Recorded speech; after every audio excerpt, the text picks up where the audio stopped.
It just hasn't gotten better for Jake Browning and the Cincinnati Bengals offense. It's another disaster performance against the Lions. Let's break it down.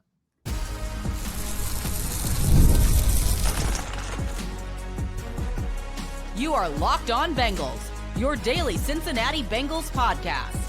Part of the Locked On Podcast Network, your team every day.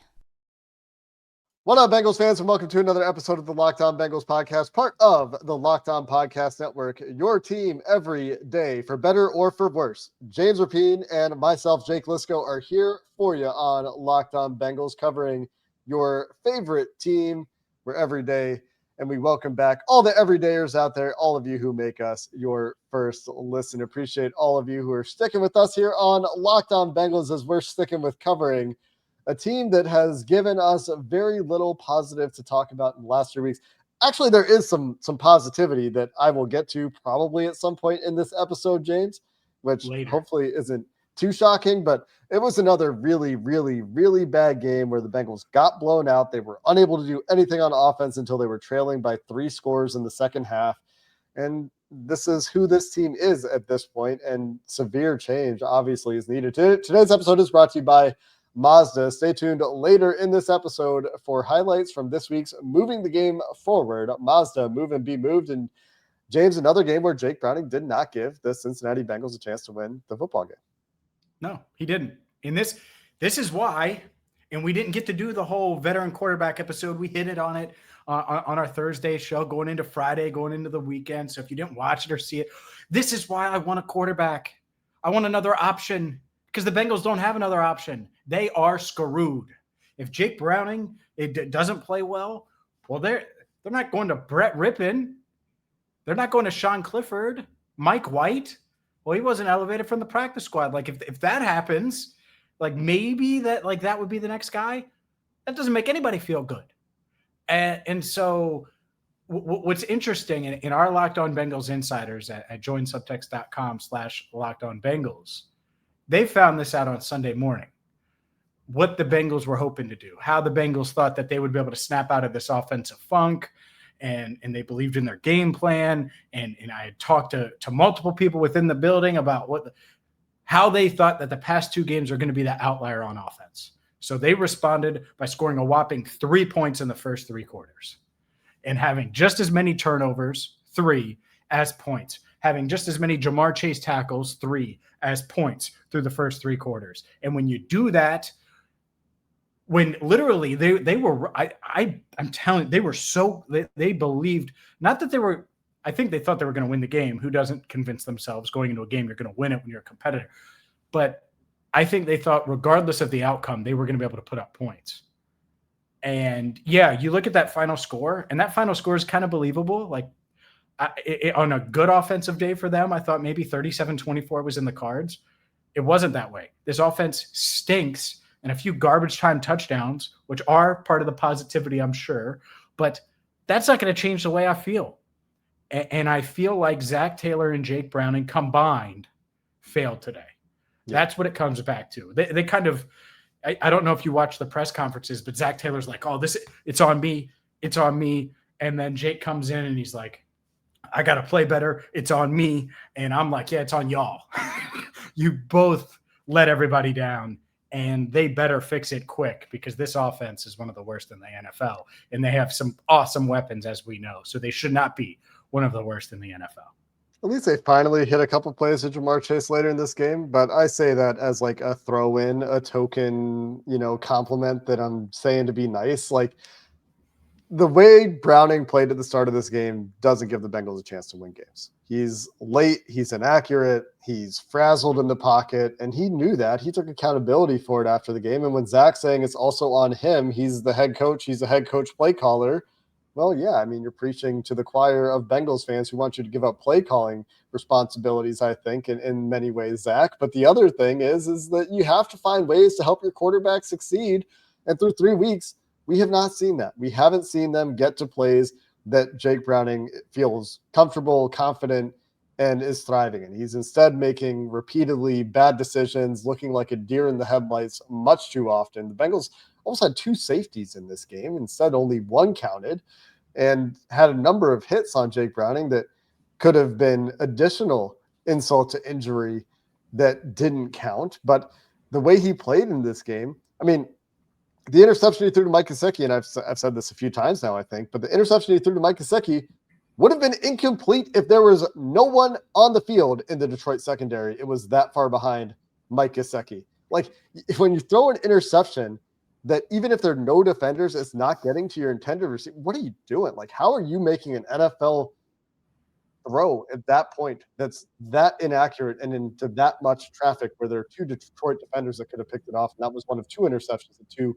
Detroit defenders had the best chance at in this game. The other one was just a really bad late inside throw to Jamar Chase on an outbreaker. And like, when you're playing like that, late. That was so late. That was so late. So late. That's the way to describe it. Yeah. And when you're playing like that early in the game, the defense gave you a chance early in the game. That's what gets me in this one. That's part of the positivity for me in this one. When the game was in the balance early, Trey Hendrickson gets a one-on-one with Giovanni Manu out of the University of British Columbia right across the Georgia Strait from me. And Giovanni Manu shouldn't be on an NFL roster. He's a practice squad player. He was overdrafted by the Lions. And when they got one-on-ones, Joseph Osai beat him like a drum, and Trey Hendrickson beat him like a drum. They just didn't get enough of those one-on-ones. I'm critical of the defensive game plan on the first drive in this game, but they got the strip back. They forced multiple first-half punts, and the offense rewarded them by putting them on the field in the red zone immediately with the Jake Browning interception. Jake Browning. So, like, the complimentary football, not even close, and it's all on the offense to me. Yeah, the defense had issues on the first drive for sure. I'm sure at some point I'll rip Al Golden's game plan for the first drive of the game, but they got those stops early and were just rewarded with a pile of steaming dog poop. Like, here's what you get from the offense. Here's the present that we're giving you after you got a takeaway after we laid an egg on our first drive. You gave us the ball back here. We'll give you the opportunity to get a red zone stop as a reward. Going into the fourth quarter, the Bengals had been outscored 104-16 in their last 11 quarters. So that's the Minnesota game, the Denver game, and then the first three quarters tonight when it was 28-3. 3 points. They hadn't scored a touchdown on 19 consecutive drives. That doesn't include a kneel down at the end of a first half. It is the offense. It's 100% on the offense. The offense that, again, they go on the road. They were really struggling, but they thought that they were going to turn a corner tonight and against the Lions. And fourth quarter aside, the game's over. It's 28-3. It's 28-3, and it's as ugly. I mean, those interceptions, the Kirby Joseph one, he's a center fielder.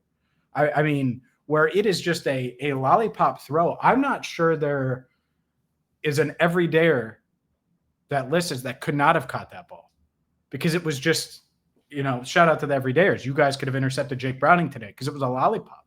It was way easier than a punt because you didn't have the whole team running at you. And so when you're giving the ball away like that and taking safeties, and that first safety on Jake Browning, I know it didn't count because of the holding.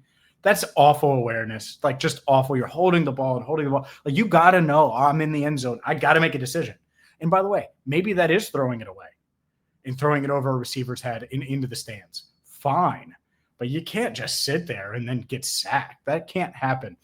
And so, yeah, this offense, like, it's official. This offense is costing the Bengals games. And that's Jake Browning and Zac Taylor. And that's who I'm looking at. And I don't know the solution. I don't know if it's just going to stay the way it is, but it needs something. Something has to change, whether it's their process, their mindset, their mentality, their approach. Going and getting a veteran quarterback so you have another option that you actually believe can guide your offense. I don't know, but something has to change. Yeah, it's been remarkably bad. I think Jake Browning is at the center of it. The way he played quarterback before this game was in blowout territory, was miserable. You can credit him for the way he played in the fourth quarter to some degree. The first touchdown pass to Jamar Chase was a sensational play. It's just it doesn't matter at that point. Like, you can give him his flowers for it for sure. It just doesn't matter when you can only score when you're down at least 3 scores. or 4 scores or whatever it is. They did not move the ball outside of the end of the first half unless they were down at least 18 points. Anyway, let's get to the defense that actually started this game pretty well. We'll discuss that topic. There are some signs of life here. It's just, is it enough? I don't think so. We'll get there coming up next. Your favorite neighborhood spots, well, they run on Square. And this episode of Locked On Bengals is brought to you by Square. There are certain businesses that truly make the neighborhood feel like home, whether it's a local sports bar packed on game days, the coffee shop that knows your order by heart, and you're probably going to be leaning on the coffee on Monday morning, especially following that game on Sunday at Paycor Stadium. These places bring people together. And when neighborhood businesses thrive, the whole neighborhood thrives. And that's why if you're going to get a slice at Goodfellas, maybe a pint at Mad Tree, Little Shake Shack, Park Pour, Root Beer Stand, any of the local spots at Cincinnati Square is a proud partner of more than 4 million neighborhood businesses around the world. That's 4 million. You can go to square.com/go/LockedOnNFL to learn more. But before you do, go support your favorite neighborhood spot. You'll be happy you did. Square. See you in the neighborhood. We're also brought to you today by Mazda. Mazda's moving the game forward for those who believe it's not just about playing the game, it's about redefining it. I like to hold up my Mazda car keys to the camera when we have an episode sponsored by Mazda, because Mazda knows that there are moments that do more than just put points on the board. They move crowds, they move culture, and they keep moving the game forward. And we simply have not seen those moments from Jake Browning, from Zac Taylor, from the Cincinnati Bengals in anywhere close to enough of a frequency this year to give us belief that the Bengals are going to do the things they need to do to stay afloat until Joe Burrow gets back. But we did see hints from this defense, from Trey Hendrickson, from Myles Murphy, from these corners, DJ Turner really turning his game around. In this first half, TJ Slayton was great. And so if the defense can just keep pushing a little harder, maybe that's enough for this Bengals offense to find their way. Whatever moves you, you can find it with Mazda. When you follow what moves you, the unexpected is only the beginning. And just like there's more to every highlight, there's more to a Mazda vehicle. Mazda, move and be moved. All right, Jake, let's get to this defense. Let's get to Trey Hendrickson and get to a group that just, and I'm not saying they aren't flawed, because they are. Oh, yeah. But coming into the year, what was everybody was saying, well, when you were here for training camp in August, it was the defense could just be average. If they could just be average, well, I think that's what they are. Like, I think they're at that point where it's like, are they perfect? No. Are they going to buck up and get some stops for you at times? I think so. I look at this, and whether it's the sack numbers, the turnover, the quarterback hits, the fact that they held David Montgomery to 3.6 per carry, Jahmyr Gibbs to 4.5 on 12 carries, a long of 9. Like, there's a lot to like. It wasn't perfect. I don't like Joseph Osai on Sam Laporta. I don't like some of the matchup situation. So there's still frustration. So I'm not saying there's not, but like, I would take this sort of performance from the defense, but they were put in such crappy positions throughout the game that it's really tough to say, hey, go hold the Lions to under 30. And I think they held up their end of the bargain for the most part. It's 37 points on the scoreboard, right? Mm-hmm. And 14 of those came on short fields after Jake Browning turnovers. Yeah. And 2 of those came on a safety. That's 21 points on full drives that the Bengals allowed to this Detroit Lions offense. And given, I think Dan Campbell was playing remarkably conservative football because he had confidence in his defense against this Bengals offense, and rightly so. Him punting on, what was it, like a 4th and 6 from the Bengals 40-something, not a characteristic Dan Campbell decision. Dan Campbell goes for it on 4th downs. He went for it on 0 4th downs in this game, I think, knowing his opposition. But given that, the Lions were 2 of 8 on 3rd downs in this game. You take that. If you would have told me the Bengals would hold the Lions at 2 of 8 on 3rd downs, I would first ask, like, that's not very many 3rd downs. But second, that's pretty good. Well, you'd say how many 4th downs? How many 4th downs did they convert? And then you would ask, like, how many 4th downs did they convert? They were only at 6 yards per play in this game. Again, part of this is probably a function of knowing their opposition, knowing that this was a blowout early in this game. But early in this game, in the first half of this game, we'll talk about the first drive issues in another episode, probably, unless we decide to rag on Al Golden's plan for the first drive and the dropping defensive ends into coverage thing in this episode. We'll see what happens. But the Bengals go 6 plays, 32 yards punt. Trey Hendrickson forces the strip sack. The Bengals get the takeaway. How did the Bengals rewarded on offense? 3 yards, 3 plays, 6 yards punt. Bengals defense steps up again. They force another punt after the Bengals go 3 and out. The Bengals have punted twice. They haven't done anything on offense in the second quarter. The Bengals get another punt. Jake Browning then throws the own red zone interception. The Bengals defense can't hold up again. They give up the touchdown on the drive that Detroit starts from the 17-yard line. Bengals go punt again, and the defense once again forces a punt. Jake Browning 2 plays later. Interception. What did the Bengals defense do? Force another punt.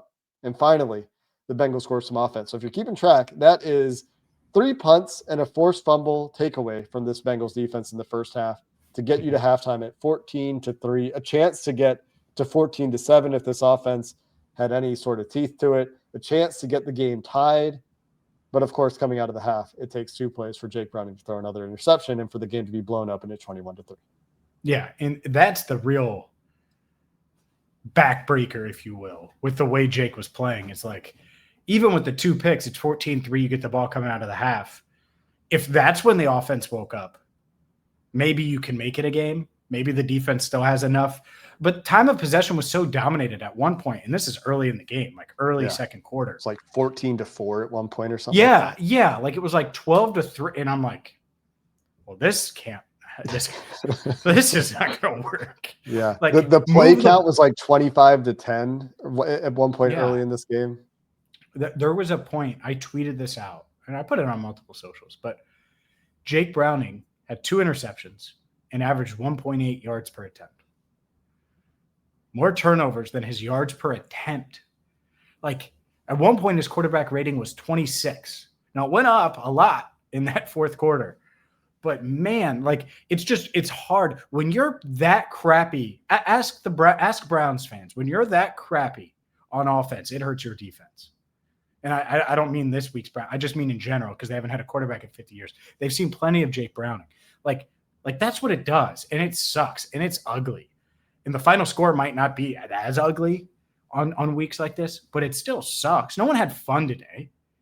The people listening to this, Jake, did you have fun today watching this? It wasn't fun. I don't even think the Lions fans, there were a lot of Lions fans here, blue streaks.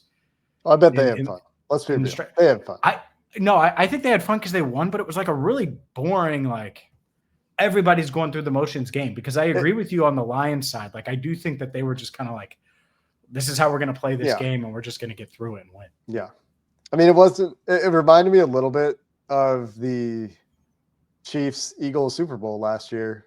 I had fun watching that as someone who was enjoying the schadenfreude of the Chiefs getting blown out in the Super Bowl.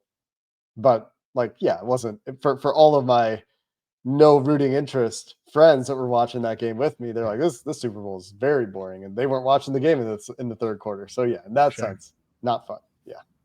Yeah. It's one of those, right? I think the defense has plenty to fix, but have they held up their end enough? Like, yeah, Trey Hendrickson had 2 sacks and a strip sack, and that's it. Like, that's what you're talking about. Miles Murphy gets a big play and gets to celebrate. Osai did, and TJ Slayton, 2 quarterback hits from the nose tackle. And he was really good in the run game in the first half. Yeah. It was really impressive, TJ Slayton's first half in this game. If you would have told me the Lions run for 118 yards and their longest run is under 20 yards, Jahmyr Gibbs' longest run is 9, you sign up for all of those right away at the beginning of the game. I would. Yeah, I think the defense did enough, right? You just look at the results early in the game until the Lions get their second short field touchdown, and then the wheels start to come off, right? Yeah. Then it's 7 plays, 80 yards, a really ugly drive. But at that point, it's 21-3, and you're probably a little bit demoralized because every time you got the stops, I have to go defend a 30-yard field. I have to go defend a 17-yard field. The offense went 3 and out again. And then the Bengals finally started doing something on offense and got from 28-3 to 28-17.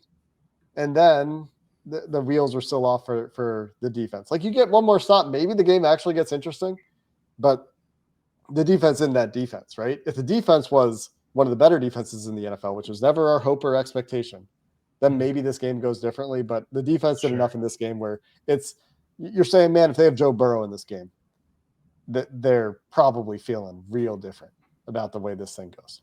So that's not a good feeling. There are some other positives we can shout out here. There's the Al Golden first drive topic. If we have time for it, we'll see. Maybe we'll try to finish here on a bit of a positive note, talk about whether there's enough signs of life to have any belief going into Lambeau Field in week 6. We'll go there to finish the show coming up next.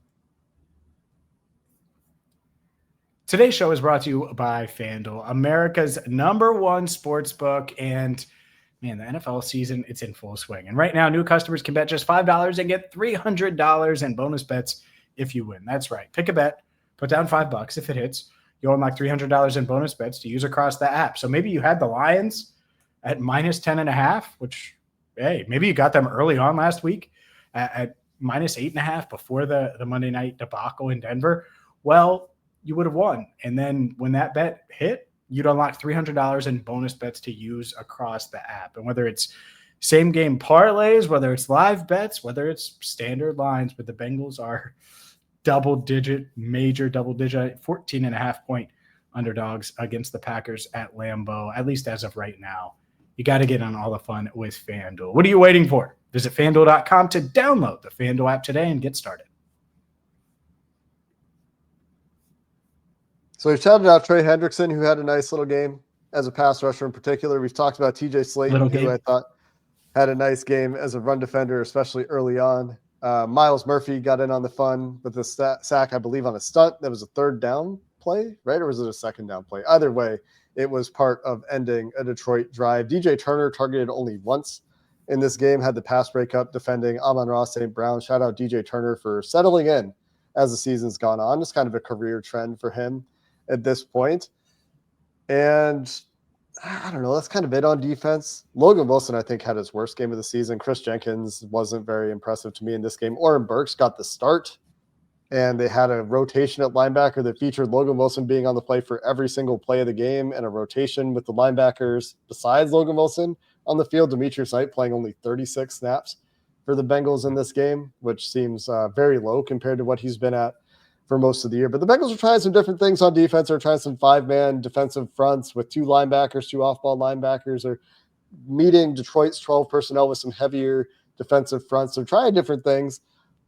I will say, I know I said this is going to be a positive note. Maybe we'll finish on some of the positives on offense, but like the drop in defensive ends into coverage stuff that we keep seeing from this team week after week just is driving me insane at this point. I feel like I've been hammering it in the film review episodes in particular for weeks. The replacement pressures aren't working. I'm sick of seeing Joseph Ossai getting picked on in coverage. Joseph Ossai was targeted, I believe, multiple times. Joseph Ossai was targeted twice in coverage today.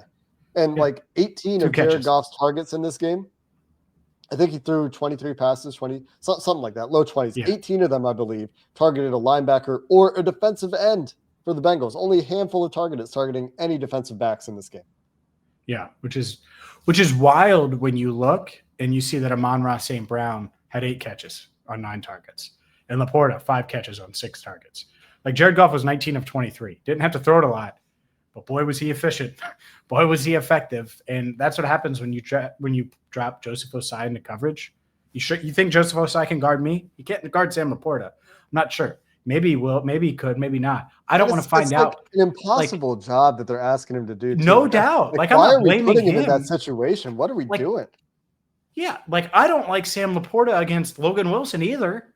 Like I don't feel great about that. But like that's linebackers are going to have to guard tight ends at times. Like that's what's. I agree with you. I think that's it's a tough ask. And early in the game, Ossai was targeted twice, Cam Sample once, and it really stood out in some like what felt like big moments when the game wasn't decided yet.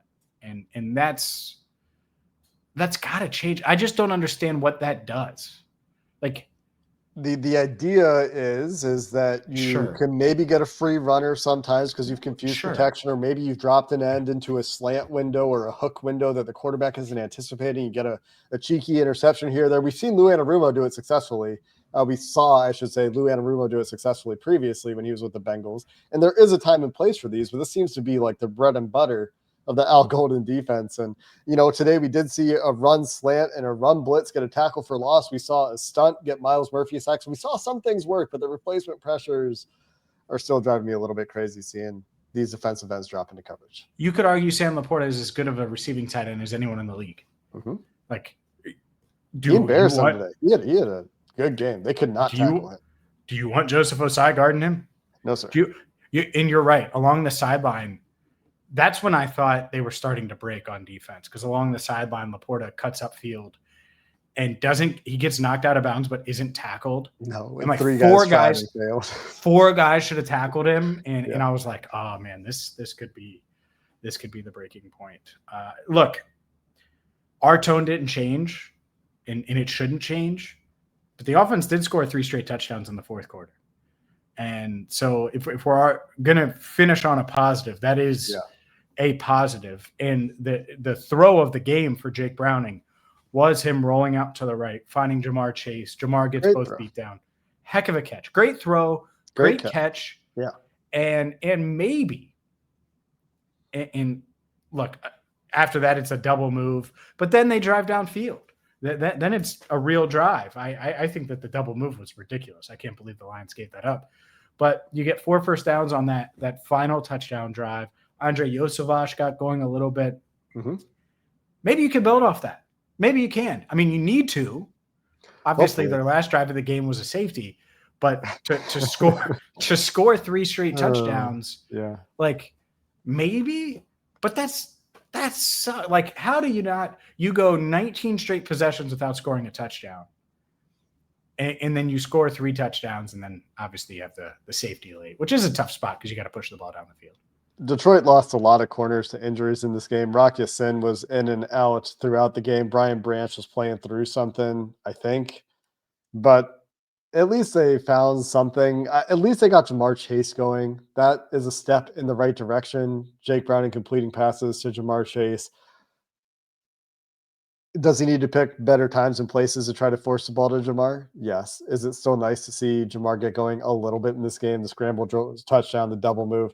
That's nice to see. It's nice to see Andre Yosevach finally put some numbers up. Still waiting for T. Higgins to have his opportunity to put numbers up. Thought Samaje Perine played another nice game and actually played a lot in this game, like nearly an even snap split between Samaje and Chase Brown. And I think that's something perhaps to monitor with the way this running game is going.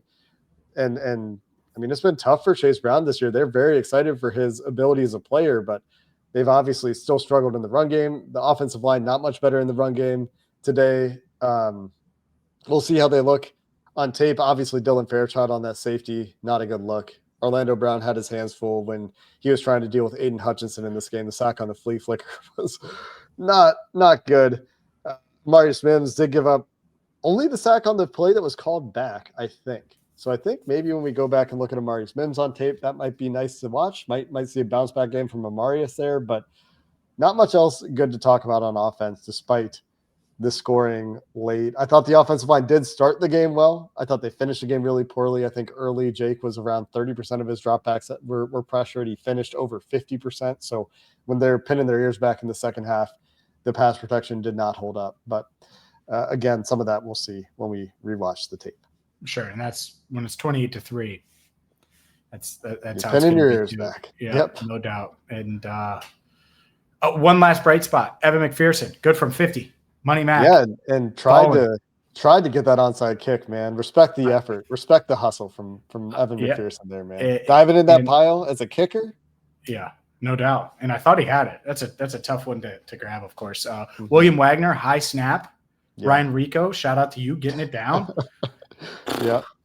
Hey. Yeah. Well, we're looking at the hope here, right, is that the defense is showing some signs of life against a really good Detroit offense. They got the early stops, they got the punts, they got they got the forced fumble, they found the matchup with Giovanni Manu. They went after it a few times, and that they've maybe found something. But maybe the door's open at quarterback at this point. Maybe a change is coming. Do you think that's happening? Do we not think that's happening? That'll be something that we get to this week as the Bengals prepare for another brutal NFC North matchup with the Green Bay Packers, who, yes, they're 2-1-1, but still look like a contender to me, at least comparing them especially to what the Bengals are doing right now. And that's what we've got to look forward to, James. Anything else from this one before we get out of here? I like points. Yeah. Start scoring points. Before garbage time, preferably. That's going to do it for this episode of the Locked On Bengals podcast. Until next time, thanks for listening and have a good one.